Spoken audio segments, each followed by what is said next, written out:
So here's Howard Lutnick telling a story about what happened with him with Epstein once. It's a very, very, so they're at the house. Yes. This is, because mind you, Pat, this is a 4 minutes, 43 seconds. We're not going to watch the whole thing. Yeah, so right now, so he's sitting down with New York Post. He happens to live next door. Epstein moves in. Now they're neighbors. Yeah, now they're moving in because Lutnick's been there since 2005. They have to renovate. So now he doesn't really know who Epstein is yet. Trust me, guys, I did the research. He didn't know him.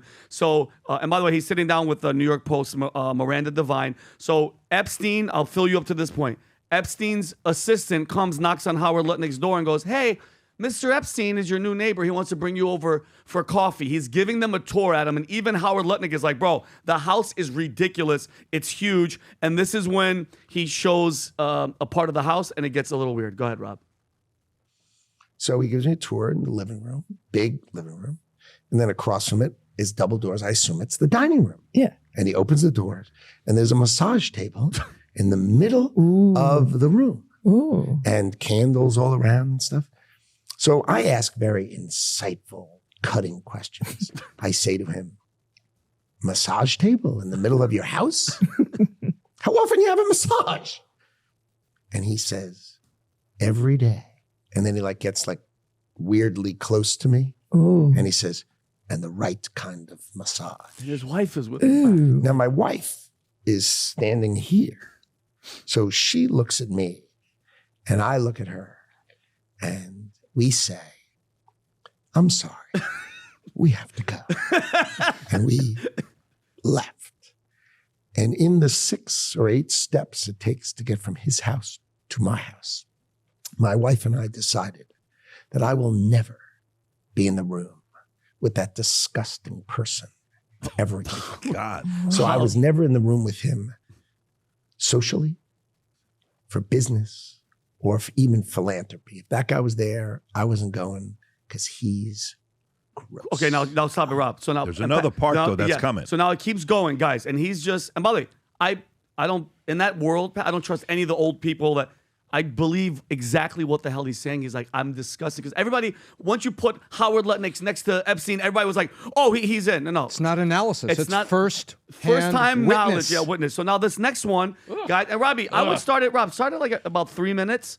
This is when the conversation of other people that were there and showing up and stuff like that. And this is what Miranda asks him now. Go ahead, Robbie. Ooh, the deep nuance of Howard Lutnick. This guy's gross. Yeah. Right. So how come Bill Gates and all these other people could hang around him and not see what you saw?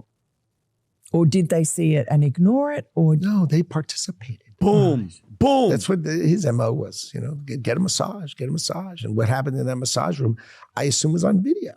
This guy was the greatest blackmailer ever. Woo. Blackmailed people. That's how he had money. So what happened to those videos? Why is there now such a dearth of information when, Donald Trump's people are running the FBI and the DOJ? I assume way back when they traded those videos in exchange for him getting that 18-month sentence, which allowed him to have visits and be out of jail. I mean, he's a serial sex offender. How could he get 18 months and be able to go to his office during the day and have visitors and stuff? It must have been a trade. So my assumption, I have no knowledge, but my assumption is there was a trade for the video. Now, okay. First of all, I don't even think that they knew that. Is Lutnick still on the inside? Oh, of course. Well, if Lutnick's on the inside, as far as the Trump administration, yes. But yes, and he's the Commerce Secretary. But at the end of this, Pat, when they're asking, at what level of insight is he right now? You think he's in the inner circle? I don't. No. I would take if off he's not one in the inner circle. He's definitely in the inner circle. Yeah, no, he's inner. But even at the end, she's like, "Well, how does Donald Trump, the president, feel about you?" He's like, "Listen, I don't talk to him about this. I don't know this, but I want people to understand what this guy was saying. Like what they're saying goes against everything that the White House and Kash Patel and Dan Bongino and Pam Bondi have been saying." He said they participated. Bill Gates participated.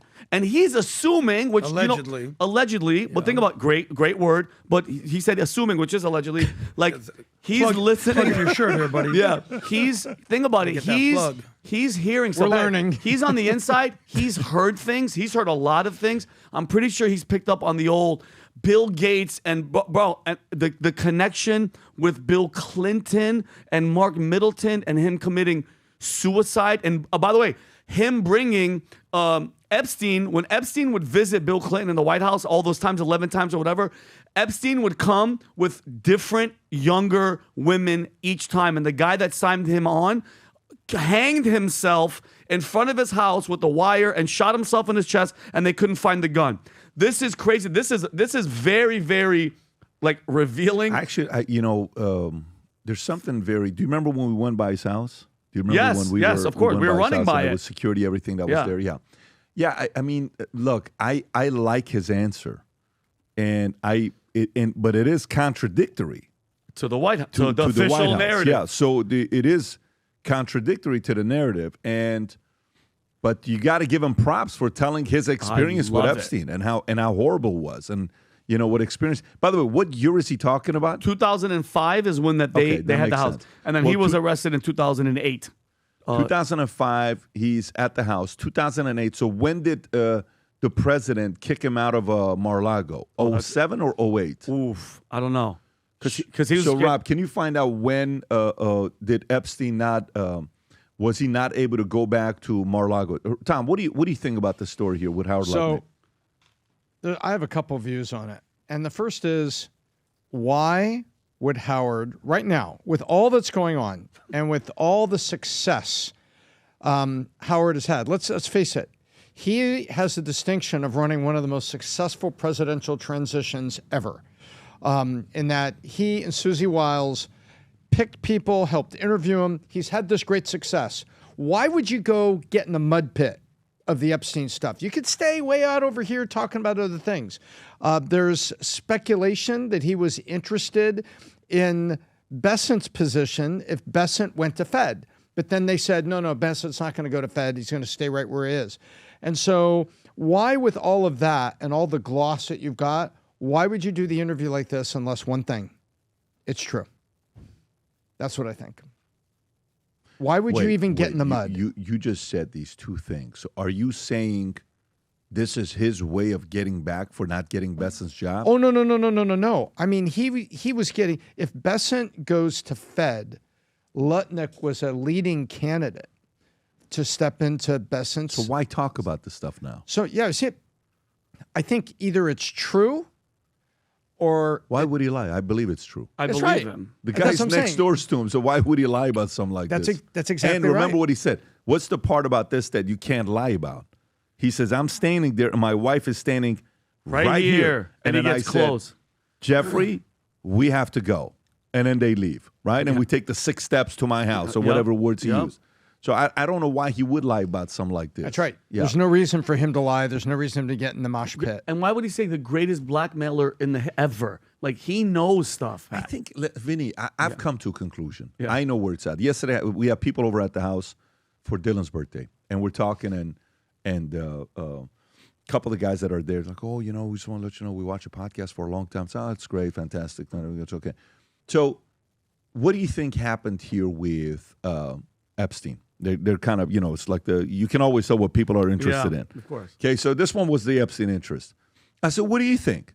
He says, well, I think, I'm trying to see for myself. I said, listen, eventually we're going back and I said, look, you got the emotional community, you got the hardcore, cutthroat, logical community. When we had Eric Trump on the podcast Friday night, I showed a clip that Eric had never seen about his father with Barron Trump, right? When he's like, he is smart, he is strong, he is vicious, but you have to be smart because to win in life, you got to be smart. So good luck to you, kid. Yeah. That's what you do. So the point is, to be a president, you have to be vicious. To be a president, you have to be ice cold. To be a president, you have to know how to use those assets. I am convinced they're using all of those assets to hold every one of those guys blackmailed to make sure none of them get in the way of them fulfilling whatever they have in the agenda. And I think the cutthroat, vicious, ice cold community fully understands that. And everybody else who doesn't, I also understand them as well. That's the conclusion I've come up with. Of course he's a blackmailer. What are you talking about? Like, of course. What the hell do you mean like the former prime minister visits 30-something times? Like, yo, oh, no. It's just they're playing backgammon. That's what it is. Yeah, that's what I got, you know? Yeah, that's what I'm playing. Now, are you ready? What are you going to do? We're going to play dominoes together today. No, we're going to play today. We're going to play, Uno today. Today's Uno day. That's what we're doing today. Now, something's going on here. Adam, we know you have very insightful feedback on this one here. Tell us what you're thinking. I fully agree with you that they're protecting rich, powerful, connected people at the expense of young women. Pretty much it. There's the rule of law in our country, and then there's vigilante justice. So the rule of law would say, well, he was arrested 20 years ago, and they did some sort of sweetheart deal, this Alex Acosta guy, and they got 18 months rather than 18 years because they worked out some deal, and that's for the Justice Department and for the rule of law to basically comprehend that. But on the flip side, it's funny. I was watching Steven Crowder, and he goes, you know what they do to pedophiles in Russia, right? He goes, you didn't hear this story? He goes, yeah, so some father found out that some pedophile was like talking to his daughter. So what happened was, turns out the pedophile decided to suicide himself.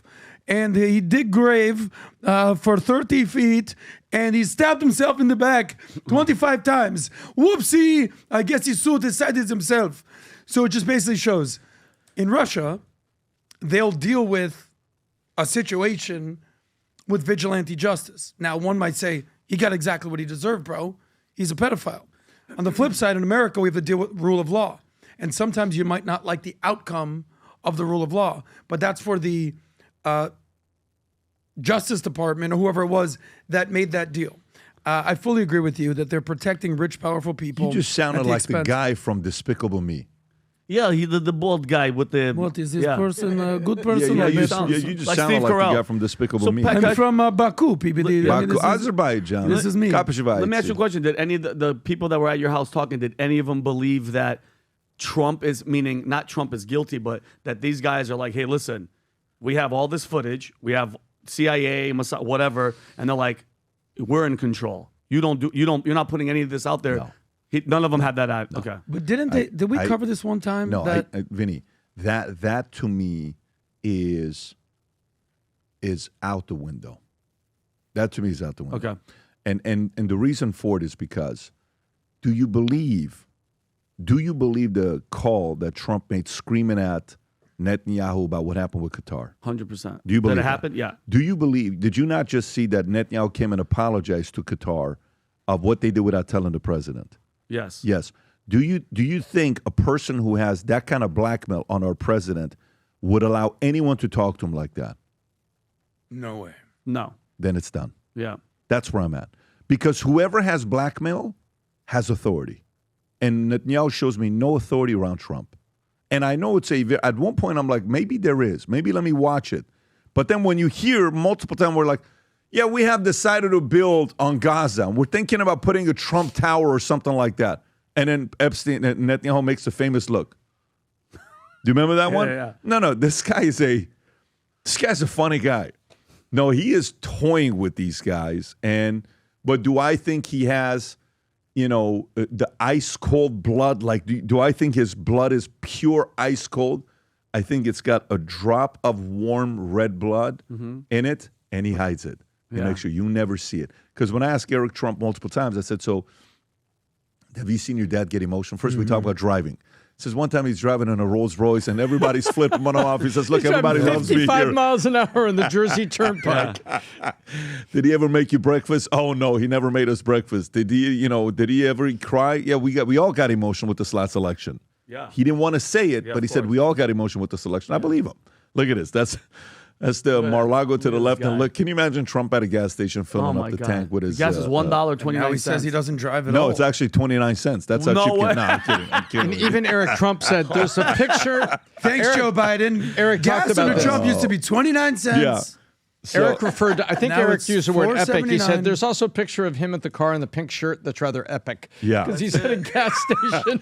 Yesterday, guys were posting pictures of being at football games and baseball games one baseball game I wasn't too happy about, but they were watching it at a bunch of these baseball games. And you know what hat they were wearing and what shirt they were wearing? They were wearing the allegedly shirt. This is by far the biggest insurance policy for you folks. Go pick up an allegedly hat for $15, a sweater, a shirt, a coffee mug. Go get it. This is like limited supply left because these things are running out. Originally, when we had a lot of different sizes, but if they have your size, go ahead and place the order with these things. They're one of the coolest conversation starter shirts you can wear out there. And people ask you, why are you wearing an allegedly shirt? Well, listen, it's my insurance policy to make sure I'm protected. Now all you have to say is allegedly to make sure you're protected from people coming after you. Anyways, allegedly gear is one that people like to wear no matter where they go. If you enjoyed this video, you want to watch more videos like this, click here. And if you want to watch the entire podcast, click here.